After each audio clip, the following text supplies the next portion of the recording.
आप भी करो शंकर की भक्ति। एक लोटा जल लेकर जब शिव जी के मंदिर में जाओगे ना, तो तुम्हारे सामने भी कई सारे राक्षस प्रकट हो जाएंगे, तुम्हारे सामने भी आएंगे। कोई कोई तुम्हारे ऊपर उंगली उठाएगा। चल दी गुरु जी की चेली, चल दी शंकर जी के मंदिर। क्या होता है लोटा भर के जल चढ़ाने से?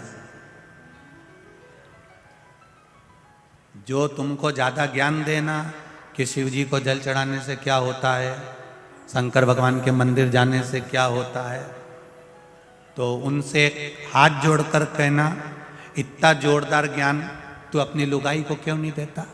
हमको ज्ञान दे रहा है, अपनी लुगाई के तो समझा। एक बार जरा चंद्र घंटा से बोल के तो देख, तेरा पूरे अच्छे से ही तेरे को मंदिर का घंटा बना देगी।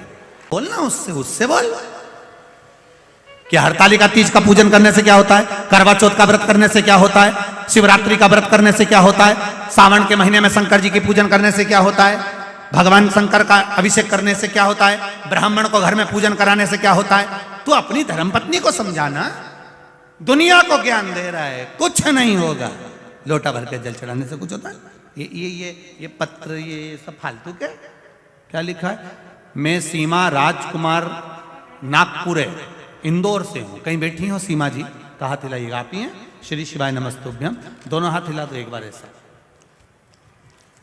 मैं सीमा राजकुमार नागपुरे इंदौर से हूं। गुरुदेव को सादर प्रणाम। मुझे 3 साल पहले उल्टे ब्रेस्ट में गठान हो गई थी, जिसका ऑपरेशन कराने के बाद गठान की जांच कराई गई। जांच में कैंसर पाया गया। कैंसर 3रे स्टेज पर था। फिर डॉक्टर बोले आपका ब्रेस्ट निकलेगा। फिर मेरे ब्रेस्ट निकालकर ऑपरेशन हुआ। कीमोथेरेपी हुई। मुझे 8 किलोग्राम 8 कीमो लगे। 8 कीमो पूरे होने पर 2021 में मुझे फिर दूसरे ब्रेस्ट में गठान हो गई। तब मैंने 2021 से ही आपकी शिव महापुराण की कथा सुनना प्रारंभ कर दी। जब मेरे दूसरे ब्रेस्ट में गठान हो गई और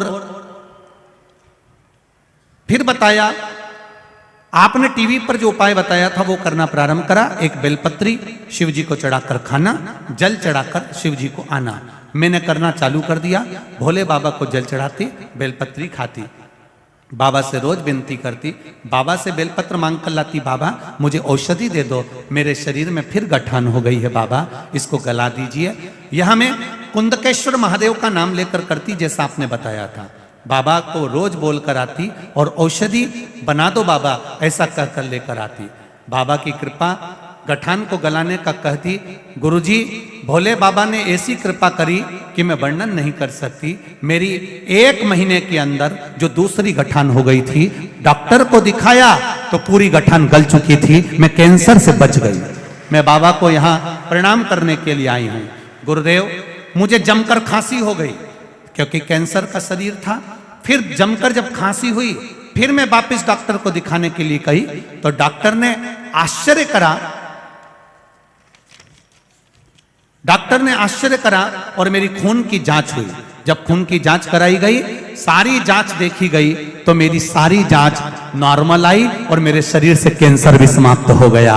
मैं बाबा को प्रणाम करने आई हूँ। ये मेरी कैंसर की जांचें लगाई है मैंने, पूरी जांच मेरी कैंसर की लगी हुई हैं। जहाँ जहाँ मेरे को कैंसर हुआ दिखाया गया, हॉस्पिटल के साले पर्चे मैं लगाकर भेज रही हूँ। शिव किसको कहते हैं बाबा? शंकर का 1 लोटा जल और 1 बेलपत्री में वो बल है जो दुनिया में कहीं नहीं हो सकता। बैठिए बहन। श्री शिवाय नमस्तुभ्यम। हर हर महादेव। बैठ जाइए। तेरी कृपा बिना न हिले एक भी लेते हैं श्वास, तेरी कृपा से जो तुमको ज्ञान दे। लोटा भर के जल चढ़ाने से क्या होता है?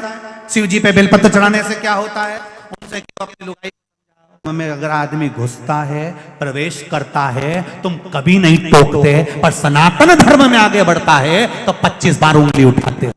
तो शिव समझ में नहीं आए, वो दूसरे धर्म में जाकर झूठन खाए, मना नहीं। शिव हमारा है, राम हमारा है, कृष्ण हमारा है। और अगर आज राम कृष्ण हमारा है, तो फिर हमें कहीं झूठन खाने जाने की जरूरत नहीं पड़ेगी। और मिलेंगे तुमको झूठन खाते हुए बहुत सारे। 25 दिसंबर जब आए तो देख लेना ढेर सारे झूठन खाते हुए नजर आएंगे 31 पे।